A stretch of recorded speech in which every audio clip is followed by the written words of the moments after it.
if you look at these losses, some of them are unexplainable. Like they're off. They should not be the 28th, 29th worst offensive team in the league. Over the last 2 weeks, it's not acceptable.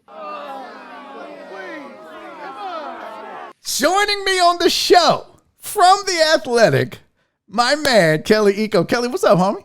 Yes, sir. What's good, man? Now, look, I told you on the text message, I got to know, before we get into the Rockets talk, before we get into the NBA, 2 o'clock in the morning, my cat woke me up, couldn't sleep. So I was like, you know what? I'm going to make Kelly a special screen. Jerome was my first guy. You know, Jerome is like OG royalty in media, right? Not just Houston, nationally. Jerome doesn't even have a fancy background, but I was like, I'm going to make Kelly. Yeah, Jerome not doing it like me. Ooh, I'm going to tell him you said that. I was like, I'm going to make Kelly a fancy-ass basketball background. What do you think? Can you see it? Do you like it? Yeah. It's pretty dope, right? See it right now. I can't see it. Oh, I see it now. Oh, you made that? Bro, yeah, what are we doing? You was doing a lot of stuff in Photoshop. Yeah. You was doing a lot of stuff 2 a.m. in the morning. I'm trying to impress you. I'm trying to I'm courting you. That's dope. Okay. No, I love it. I love it. It's cool. How you been, man? You good? I'm hanging in there, bro. Well, so I got to tell you, you're blowing up on The Athletic and nationally. I saw you on TV. Things seem to be going well. The reason I wanted you to do this is because I don't feel like there's anybody that really has the pulse of the Rockets like you. So there's never been a better time to talk to somebody that knows what's going on with this organization than right now and you. So I just wanted to, with our first conversation, the very first thing I wanted to ask you is, what's going on? Is there, there's so much shit that you talk about personnel and people and all this. Yeah. My very first question, and I raised this when you look at this losing streak, do they have a plan, Kelly? Does this organization have a direction and a plan? Well, yeah, the answer to your question is yes. They do have a plan. It's just that their plan went awry with the injuries, with the lack of consistency, with the lack of, healthy bodies. Christian Wood's injury sent this team to depths I have never seen, and I had no idea this was going to happen that fast. They just do not look like a competitive team without him on the floor. And granted, part of that is understandable. Wood did step into a pretty important role and was playing very well before the injury. But if you look at these losses, some of them are unexplainable. Like they're off. They should not be the 28th, 29th worst offensive team in the league. Over the last 2 weeks, it's not acceptable. Especially given the kind of things that they talked about at the beginning of the year of being competitive and even after James left and just still being a playoff team. So. No, I just think that their plan, Stephen Silas's plan for what he wants this team to be has just been screwed by injuries, like top to bottom. Is that really the cause of what we're seeing, this 13-game losing streak, this one of the 3 worst teams in the NBA? Is it really the injury factor? Yeah. I mean, are Rockets fans supposed to look at this and say, okay, we'll be okay when everybody's healthy? Do you believe that? Yes and no. I do think that while Wood's absence has been huge for them, Victor hasn't played the best up until last night. John has been good, but there hasn't been somebody consistently beside him on a daily night to give the Rockets a reliable scoring option. They've had to try a number of things: David Nwaba, Jason Tate, Daniel House, Ben McWilson in and out the lineup. Eric Gordon is currently out with the issue. It's just been an uphill battle for them all year long. And I think the second half of the season, it should be much better for them because they'll have everyone back and they'll get Kevin Porter back, they'll get Christian Wood back, they'll get Eric Gordon back, and they'll get a chance to string together some wins. But right now, it just looks pretty freaking awful. Yeah, I feel bad for Stephen Silas more than anybody. Rafael Stone, I'm not sold on this guy. I don't know. I don't feel like his game plan on the direction of this, like with Daryl Morey, and I said this as much on the show not too long ago, but I wanted to get your thoughts on it. When Daryl Morey was in charge, you felt like he was like a wizard in his lab, and he had a whiteboard kind of like almost all the way around his office. Every wall was a whiteboard, and it had stuff on it. Like, Daryl was playing chess, and most of the NBA was playing checkers. I feel like Rafael Stone was just like, let's just get names that kind of match what James was in return and replace him with that. No chemistry discussion, no fitting of a system. Like, I just feel like he's shooting from the hip. Well, for him too, it's also hard to if you think about Silas's difficulty. You have to look at Rafael Stone's difficulty too as a general manager, trying to put together some kind of a team, knowing that the loss of Harden has been so great, so crucial for this team that it's going to be hard to replace that level of production. He was just so important to this team over the last 8 years that removing him simply going to put you at a disadvantage. But give him credit. They have scouted some really nice players. Deshaun Tate was a great find. The rookie Jones was a great find. Wood was a fantastic piece of business. I just think that with Rafael, people have to just at least give the team enough time, enough of a window to have guys playing together before you make judgments. I think it's only been 5 games or so with the whole healthy rotation as is. I think Steven Silas said something like 43 minutes of a completely healthy 100% squad the entire year. That's crazy. That's insane. Yeah, that's insane. So I think that fans have been on the trade machine and the thing about the lottery every day, just trying to see the odds of the picks or whatever. But I just think that they're 11-21 right now. Yeah, I think there's a chance. No, don't say it. Don't you say it, Kelly. There's a slight chance. Don't say it. If they get healthy, they could make a run at the plane. I'm not saying playoff spot. That's too much. But 10th, 11th. Don't you? I can't believe you said that on this show. You're gonna look at me and this camera and all these people watching with a straight face and say you think the 3rd worst team in the NBA in the West has a chance to make the playoffs? I think they're no. I'm saying, look, they're back by 5.5 games. I don't know. Let me pull it up. Is it that close? Even being the 2nd worst team in the West? Personally, if I was to bet, I would say they would be in the lottery. Yeah, for sure. But I'm saying if you want to play devil's advocate, right? You have to look at both sides and say that it's not the craziest thing, to say that they could scare some teams coming out of the break. They looked really good, in that 7-game win streak. They looked really good when everyone was healthy and they were rolling. It looked much different than what you're seeing today. I just think that, injuries have just taken the crap out of this team. So yeah. Well, they're 7 games back from the 8 seed. Oh, it's from the 8 seed? Yeah. And the 10 seed. They're the 10th seed is the Memphis Grizzlies, who are 16-15 and sitting at 8.5 back of the Jazz. With the Rockets being 15 back of the Jazz, if you do the math, they're still 6.5, 7.5 back of the 10 seed. If it's 7.5, never mind. I thought it was still 5. No, because Memphis is 1-2 in a row. So yes, they went to yeah. So I take it back. Well, no, I appreciate the realism, right? Like, but I don't want to give Rockets fans false hope. I do think that they will show improvement when you see this full squad. But this isn't a Rockets team. This isn't the Rockets team that we're going to see going forward. This is a stopgap Band-Aid measure for a season, right? Right. Do you believe? I said this about Victor Oladipo. I had a video of it that I posted on here and on Facebook, and I wanted to get your thoughts on it because you're around this team every day. You talk to these players. You talk to this coaching staff, this front office. I never felt like Victor Oladipo is a Rocket. I feel like I likened it to Scottie Pippen. He's just passing through. This is a check for him and a warm body that can score for this team, but this isn't a transaction that's going to occur long term. Is that pretty accurate to say? Yeah. I think that even, from the way he talks, he understands that this is a year for him to get healthy again, get back to playing, get the joy of playing basketball again. I think that the Rockets and Victor are using this as a kind of a year to look at how each other are. Like, I just trying to see the relationship evaluated a little bit and see how it goes. Honestly, if I was going to be a betting man, I wouldn't think he would be here next year. I just don't see it. I think this is a team that needs to, if they want a fresh start, they need to, not do stuff like this, which is, just keep guys here. But I do understand why he's here now.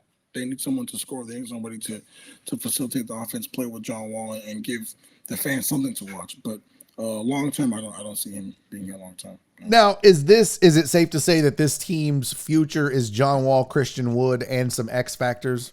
Is that the direction that we're headed for at least the next 3 or 4 years? Yeah, I think that's fair to say. John Wall's played fantastic, since coming back from the injury. Christian Wood obviously is the big free agent splash, and Jae'Sean Tate, whoever they get in the next year's draft lottery, that's going to be the core of this team moving forward. And I think that's a reason why Rockets fans should be excited, because this draft class coming up is pretty freaking talented. Cade Cunningham, Evan Mobley, and Jalen Suggs, those kind of guys. There's a lot of talent coming up the ranks from college, so I think they should be, pretty. If they get a top 5 pick, then they could be in pretty good shape. Plus, some of the draft picks that they got, some of the depth that they're going to have in the draft. And that's why it's kind of scary for them too, because of the pick swaps. Because there's a chance that pick could go to the Thunder, and they would lose if they get a pick outside the top 4. It's not theirs. So. Imagine the Rockets getting the 5th pick and you sending, oh my God, they're going. That would be typical for Houston sports, though, Kelly. This city is cursed. Are you kidding me? They will land on 5. And you know when they'll do it, Kelly? Mark my words, it'll be the last day of the season. They'll screw it up in such a way that they'll lose a lottery ball or some bullshit will happen. They'll like, when they're at the lottery, what'll happen is this. They're going to have the balls in there, right? And they're going to be jostling around, and one ball will shoot out of the hopper on accident. They'll be like, well, you can't count that. And they'll pick it up, and it'll be the Rockets. And then the Rockets won't pick again until 5. I promise you that's what's going to happen. Oh my God! If they don't get a top 4, if they have the year they have it right now, and they don't get a top 4 pick, that's crazy. Yeah, that is the worst luck of all time. But hey, for Houston, it's not surprising. No. Let me ask you this: did you get to go? Are they allowing media at the Toyota Center for home games? Are they allowing that? Yeah, but it's like really weird. It's like section like the hundreds. Yeah, it's not not the press box and all that.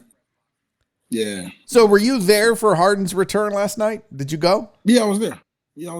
What was the mood like? I heard it was a mix of boos and cheers. Give me the energy and the lay of the land in the building.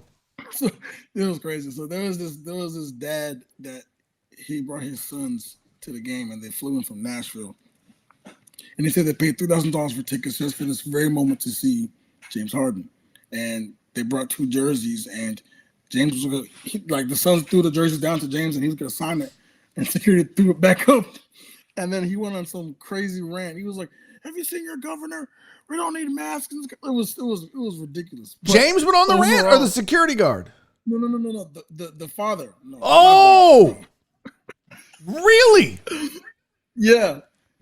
Wow. Overall, I would say that the mood was good. Obviously there's a ton of love in the building for James and his former teammates and the coaching staff and everyone. So yeah, I do think that the night overall, I mean, the Rockets did get the bricks beat off them, but as far as James and the tribute video, it was a good night for him overall. Yeah. So we got a question from the chat, which I like. I want you guys, this isn't a one-time thing. Kelly's going to be here every Thursday. If you have questions about the NBA, specifically the Rockets or anything else, throw them out. This is the man. I mean, how long this was like a courtship. We go together now, Kelly, because how long did I chase you to do this for me? How long did I chase you, Kelly? A couple weeks. Couple weeks, my ass. I've been on your ass for months now trying to get them draws. I've been trying to get in these basketball draws since November, December. You've been like, oh, what's up? Who this? Like, yeah, that's how. But so we got our first question for you. Tony Yayo, who, by the way, is also new to the channel. Thank you for being here, Tony. But he said, is Imani Bates the top prospect in 2021? And who should Rockets fans look at going forward for this draft? Because this draft matters now for the Rockets, which, by the way, Kelly, it hasn't in years. Daryl Morey was never a draft guy. So now if you're a basketball diehard, you need to be paying attention to the draft. Who should we be looking at? I think right now the guys to look at are Cade Cunningham, obviously, Evan Mobley, Jonathan Kuminga. Kuminga is a really underrated. Like, for me, I think that would be the perfect fit for Houston. Obviously, Cade Cunningham is going to be the dream for them, but Jonathan Kuminga is a switchable wing. He's strong. He's athletic. His shot, he can improve a little bit on his jump shot. But I think Katie Cunningham, Kuminga, for me, are the top guys. And obviously, the Rockets have extra picks. Josh Christopher out of Arizona State, if they get him mid to late first, I think that would be a steal for them. There's a lot of talent coming up in college. So, yes, Imani Bates, I think, will come 2022. So, okay, he's also a fantastic prospect, yeah. So not this year, but next year. And because the Rockets are going to have picks for the next couple of years. They're in a full-on ass rebuild. So make no mistake about it. They're going to be there for a while. Rockets fans need to pay attention to the draft for a while. And yeah, you answered this question about Imani Bates, so that's good. So last thing, did you happen to watch the broadcast with Candace Parker and Shaq on TNT? Last night? Yeah. No. So let me explain what happened. And do you watch a lot of the TNT broadcast? Yeah, I do, yeah. So last night, Shaq was arguing with Candace Parker about Jokic and the fact that, Candace basically had to school Shaq on the fact that this is a different kind of league than Shaq played in. This is a switch league. You've got to be able to switch on a big man. You got to be able to guard a big man on the perimeter. You can't just man up and play man. This is defenses are just as intricate as offenses because the offenses are so spectacular now. Yeah. My question for you, as a basketball guy watching this stuff, is it time to get some fresh blood on these shows? Because I'm tired of watching Shaq argue with Barkley. I like Kenny, but even him, they all seem outdated. It's becoming a lot. Like back in the day, 5 years ago, the jokes were good. They were funny.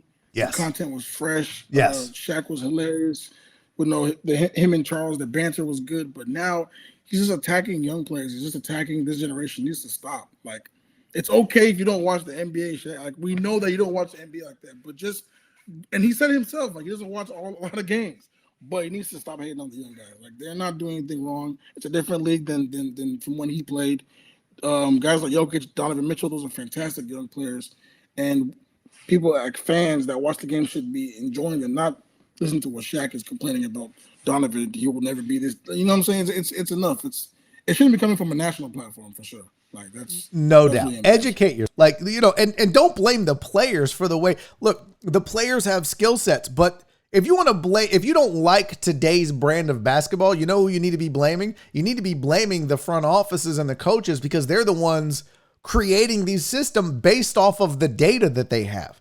Yeah. And the players are just be like, oh, so we're all shooting threes now as they come up and get older, and that's what they focus on. So don't blame guys like Jokic and Davis and these guys, Christian Wood, these guys that can spread the floor and play an athletic game. That's not their fault. It's not their fault. And I think the biggest problem that people have with Shaq is that if Shaq just came out and said he's a hater, nobody would complain. Like, people, the reason why people they like Skip, because Skip knows his lane. He knows he's stood on his ground for years, and people understand that. But Shaq is he's trying to play both sides. It's not going to work. It's not going to work. And especially if you don't know. But I highly recommend you go find the clip of Candace Parker, bro. She owned this dude on the broadcast, and you could tell he was defensive about it, because she made him look silly, because you could tell she understands this. Like, they had Dwayne Wade. Candace is one of the smartest minds of all time. Yeah. They had Candace. Bro, she threw out a number. She was like, oh, they were 11 of 30. That's 36%. I'm like, how in the fuck did she do the math that fast? She's super smart. She knows her shit. Right? Yeah. But they had Dwayne Wade and her on this. And I'm like, this is who they need to move forward with. I still love Ernie. Ernie's a great facilitator on that program, but Shaq and Barkley, them guys got to go. Hey, listen, speaking of got to go, man, I told you I wouldn't keep you more than 15, 20 minutes a day. I know you're a busy, busy man. I appreciate you doing this. How can the Deckheads follow you? Because, by the way, Tony Yayo in the chat said, I subbed to The Athletic for Eco, Reese, Kaplan, and Creech. Hey, that's what I'm talking about. How can the people follow your writing and you on social media, Kelly? Kelly Eco NBA, KELLYIKO NBA on Twitter, Instagram, or The Athletic. Just holler at me. Get a sub on The Athletic, man. The information is amazing. I gotta admit, and I do this all the time, I was super skeptical about The Athletic when it started, but you guys are pumping out some of the best content in the business, hands down, and you're earning those subscriptions. My friend, I am so excited that you're joining me every Thursday. Thank you for being here, Kelly. All right. That's Kelly Eco, everybody.